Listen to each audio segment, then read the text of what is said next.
Hello and welcome back to my channel to study vector. So today we are going to see vector law of addition.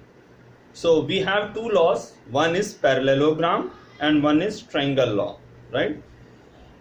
तो आज हम देखते हैं कि law of addition होता क्या है। लॉ ऑफ एडिशन होता क्या है। सबसे पहले हम शुरू करते हैं, डिस्प्लेसमेंट हमारा वेक्टर का एग्जांपल है। आप यहां से शुरू होते हैं और यहां पे आप अपनी जर्नी खत्म करते हैं।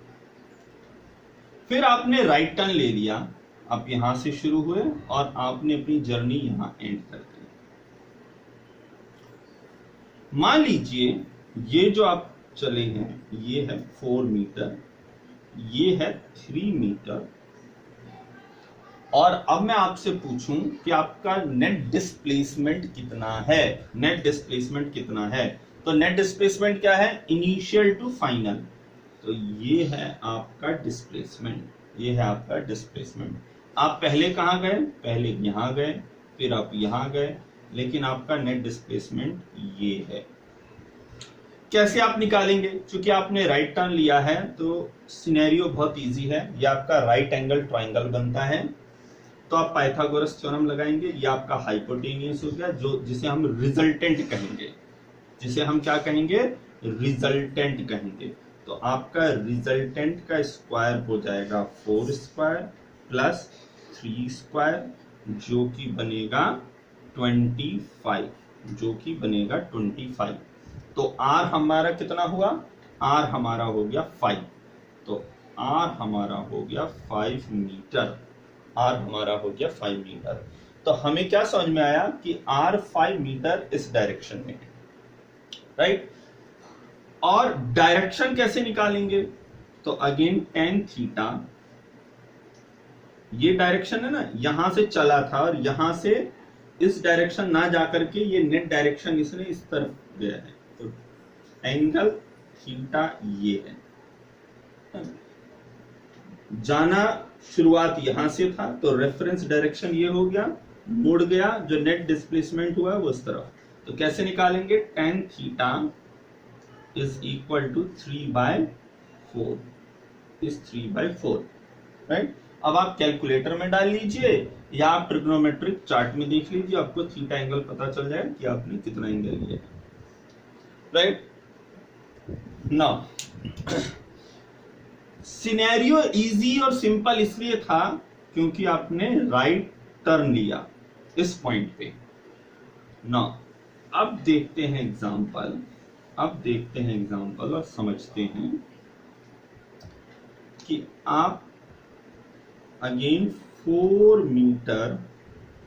मीटर आप यहां गए, लेकिन आपने राइट टर्न, राइट एंगल पे टर्न आपका लेफ्ट होगा, यहाँ पे राइट एंगल पे आपने टर्न नहीं लिया, लेकिन आपने टर्न कुछ इस तरह से लिया।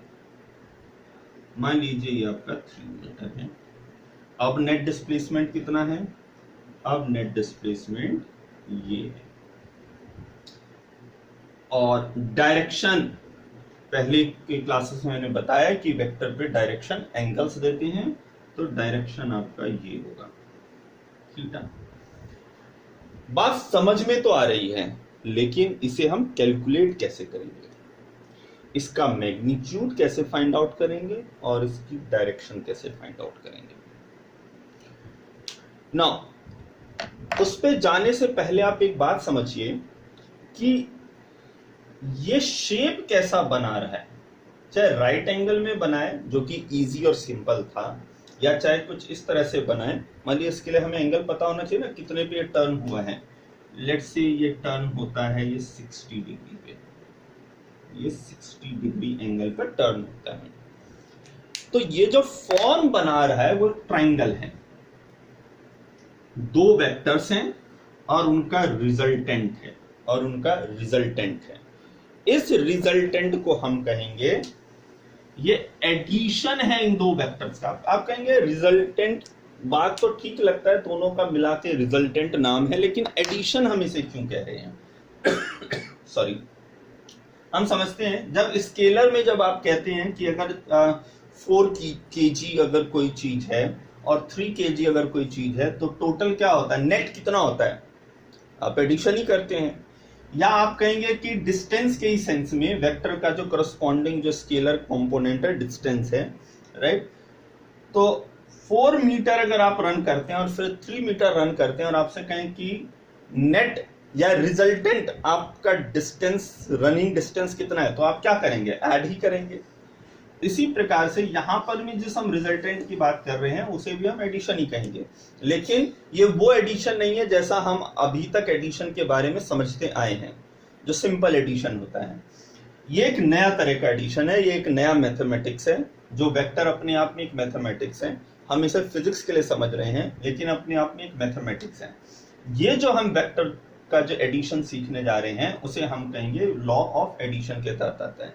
एक पॉइंट और मैं आपको यहाँ पर मैं जोड़ के दूं, कई बारी इंटरव्यूज में आपसे पूछेंगे कि स्केलर और वेक्टर में क्या डिफरेंस है, आप डायरेक्शन का डिफरेंस बताएंगे। नेक्स्ट एग्जांपल सीधा निकल करके आएगा कि करंट क्या है, करंट क्या है, तो आप कहेंगे कि करंट स्केलर है, तो कहेंगे वो आपने तो कहा था कि डायरेक्शन पे आप डिफरेंस बताते हैं स्केलर्स एंड वेक्टर का। तो यहां पर में आंसर निकल करके आता है कि चूंकि करंट जो है वो वेक्टर लॉ ऑफ एडिशन को फॉलो नहीं करता है, वो सिंपल एडिशन को फॉलो करता है, इसीलिए वो स्केलर क्वांटिटी है। और हम कहेंगे those physical quantities which follow the vector law of addition are known as vectors, right? चलिए समझते हैं। तो इसका फॉर्मूला निकल करके आएगा, इसका फॉर्मूला निकल के आएगा R is equal to under root, इसे मान लेते हैं हम, ये वेक्टर A है, ये वेक्टर B है, राइट। तो हम पहले मैग्नीट्यूड की बात कर रहे हैं, तो R हो जाएगा A square plus B square plus 2AB cos theta, right. और अगर हमें डायरेक्शन भी चाहिए तो हम क्या कहेंगे, हम कहेंगे tan theta is equal to d sin theta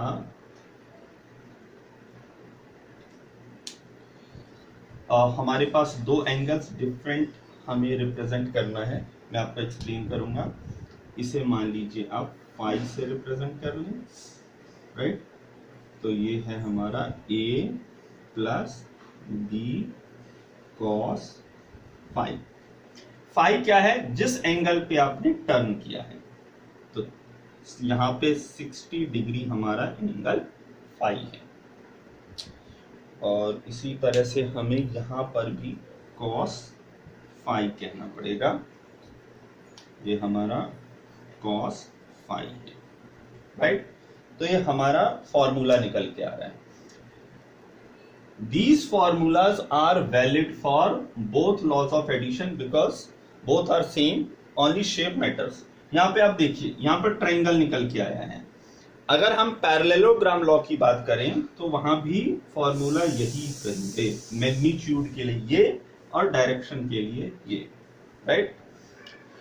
parallelogram पे जाने से पहले आप समझिए कि ये फॉर्म है क्या। यहां पर में ट्राइंगल का शेप निकल के आया है, राइट। और क्यों निकल के आया है इस बात को आप समझिए।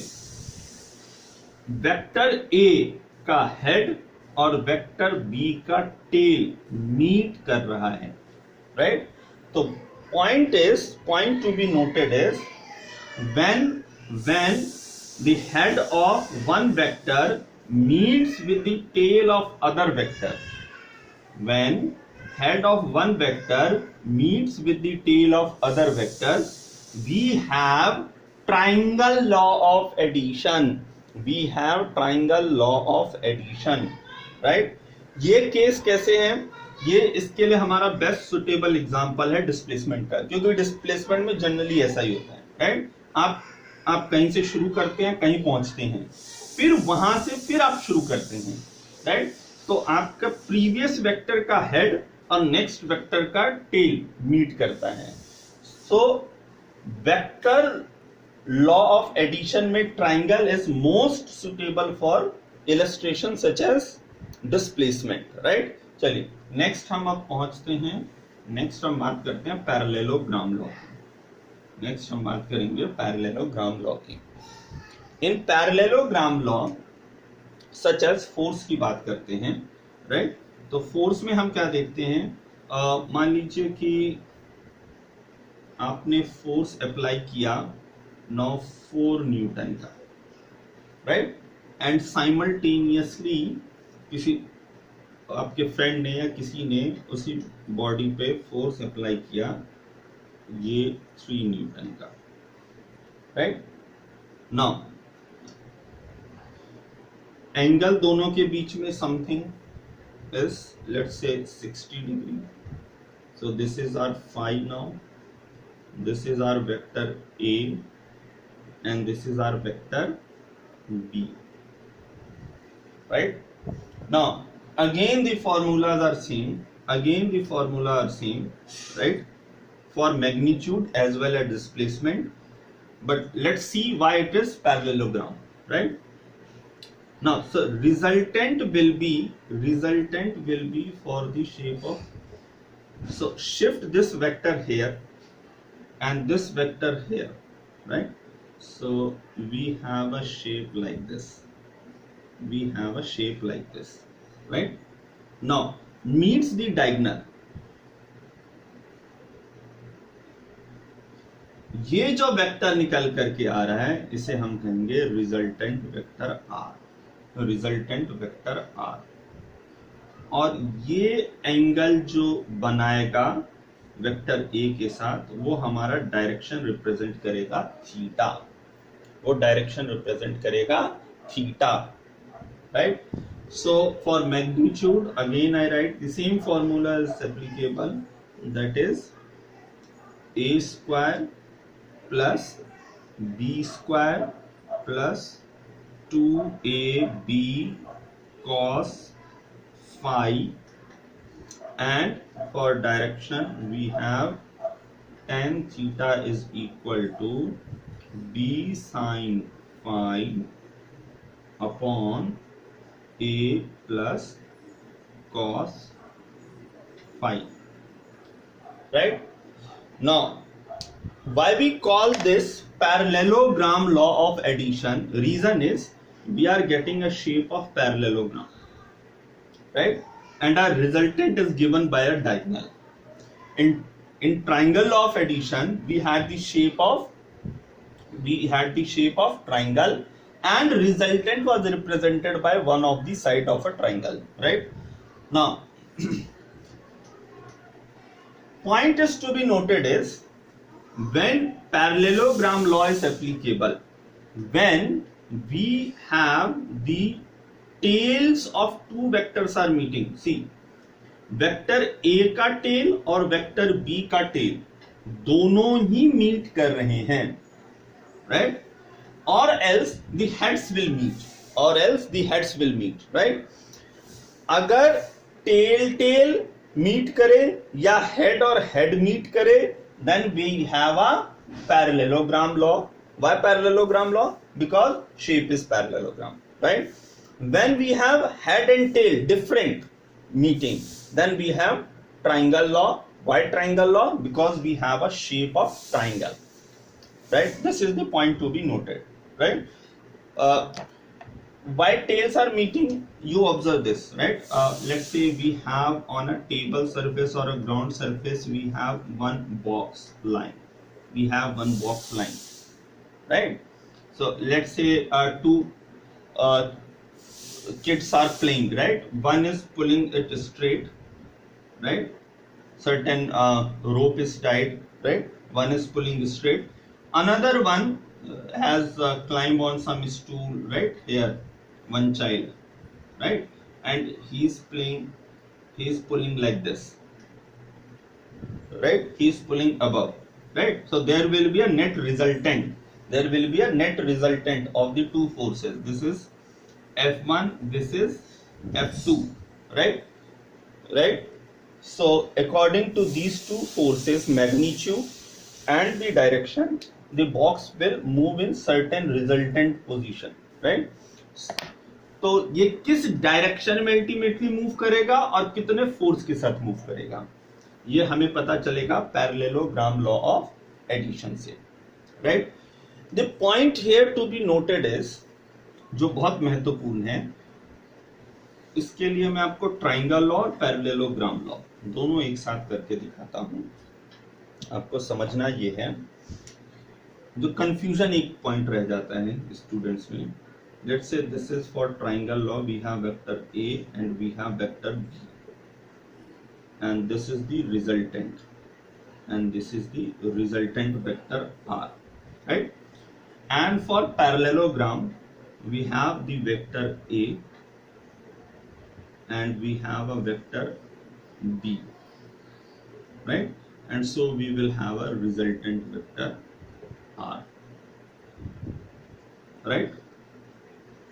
Now जो ध्यान देने की बात है वो ये है, जो कंफ्यूजन्स होते हैं स्टूडेंट्स को, I am telling from my own experience with students, right? यहां पर में एंगल ए और बी के बीच में है, राइट? सो यहां पर जो एंगल जो फॉर्मूले में जो इंक्लूड होगा, जिसे हमने थीटा कहा है, वो ये थीटा है, राइट? वो ये थीटा है। लेकिन यहां जो एंगल थीटा है वो ये नहीं है। आप इसके लिए क्या करेंगे, you will extend this vector A and then you will get the angle theta between vector A and B. This is a very important point you have to know, right? This students generally make a mistake, right? Now here the angle which you will get as the direction for vector, resultant vector R, right, is this vector, right? And here is this vector or resultant, right? Again I put this name theta, you might get confused, so this name is actually phi, right? Name does not matter what you call, give the name, right? Name is not important, right? Understanding the concept is more important, right? Which angle you are considering, because when you are solving the numerical, there you does not put theta or phi, right? You put some values, right? So I hope the vector law of addition for triangle and parallelogram both is important, right? Just be careful. I several times made you confused between the theta and phi, so be careful about it. The rest, I hope you understand what is vector law of addition and where to use parallelogram and where to use triangle law. So thanks for this watching my video. I will again come back with another topic from vector. So till then, bye to everyone.